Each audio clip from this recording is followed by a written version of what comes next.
Hello, hello, hello. Welcome back to Exotic Wine Travel. I'm your host, Matthew Horkey. So, are you one of those big sideways fans? Do you love Pinot Noir but hate Merlot?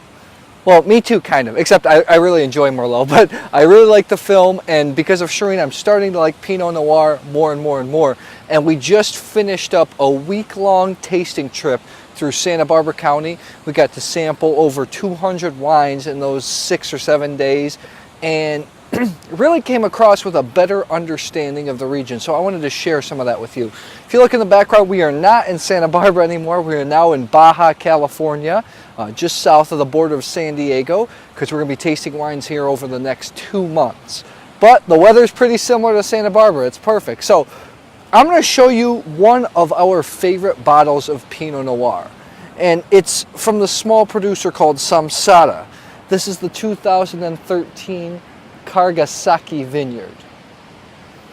Awesome. Shireen's smiling as I show this. Cargasacchi, yeah, that is correct. So, what's the big deal? So, Santa Rita Hills Pinot Noir is making a big noise. It's big, it's fruity, it's a little bit more over extracted, a little bit darker in color.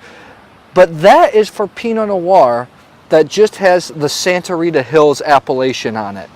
And if you see a bottle of Pinot Noir that says Santa Rita Hills, it's going to be a mix of grapes from all different vineyards of Santa Rita Hills in Santa Barbara County. But a lot of the vineyards express Pinot Noir differently. As you see this thing right here, this one is the Cargasacchi Vineyard. This is in the middle, or even more towards the west end of the Santa Rita Hills, really closer to the ocean. It's going to be a little cooler. Like this Samsara, what do you think, Shireen? It was a perfect balance of being a little bit fruit. It had a little bit of cherry. Had a lot of good earthy notes. Yep. Leather, tar. Yep. Had earthy notes, the leather, the tar, the red berries. It had some tannic structure. I do believe they use stem inclusion. They ferment with the stems at Samsara. So you had a wine that was fruity, yet had some of the dirty nuances from the old world. So whenever you're drinking some of these wines, go for single vineyard wines. I think you'll see a big difference. The problem is, in Santa Barbara County, they're all small, high-quality producers. So to get the single vineyard bottlings, you have to buy directly from the website. You have to know who they are or be on their mailing list, because the wines that they put out there are just going to say Santa Rita Hills or a mix of a bunch of vineyards.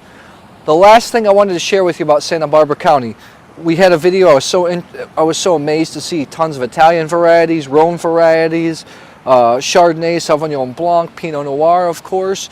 And I have to tell you, the entry-level wines were, yes, a little bit more pricey, so to speak.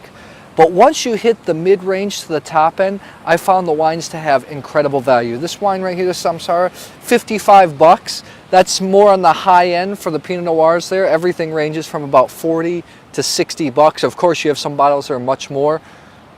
But 55 bones, this kind of Pinot Noir, phenomenal. I have it as 4.3 out of 5 on Vivino.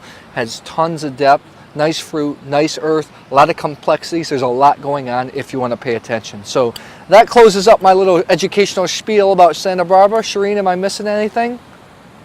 No, I think you're awesome. Oh, Chardonnay from Santa Barbara is amazing. The last thing I want to add, what Santa Rita Hills, Santa Barbara County is doing the best, in our opinion, is Chardonnay.